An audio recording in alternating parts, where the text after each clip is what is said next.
Ako si Coach Aaron at ito ang kwento ko.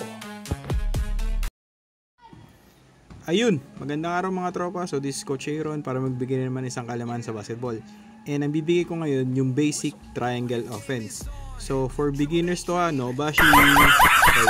So for the basic principle ng triangle offense is may triangle ka dito, may triangle ka doon, and syempre may triangle ka doon. Kahit hindi naman perfect yung triangle. Okay, so our first play is pag binigay ni Uno, siya may dala ng bola, naka 1-2-2 yung kalaban, pinasa dito. So ang mangyayari, itong tatlong ito magro-rotate lang. So 4 aangat, 2 fill in sa gitna, and then 1 ganyan. Okay? So imagine nyo gumalaw to. So napagalaw na natin yung isang kalaban. Ngayon, pag ipinasa mo uli dito kay 4, siya nang may hawak ng bola. So imagine na babalik yan. Pag pinasa mo dito kay 2, so mag-iikot uli yan, yung 3 ulit.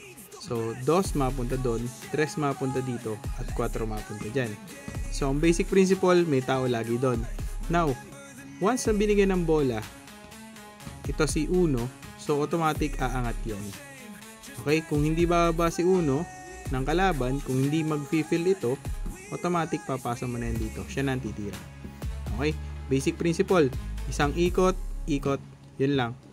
Okay? So, si Coach Aaron, salamat, subscribe, like, and follow please. Thank you.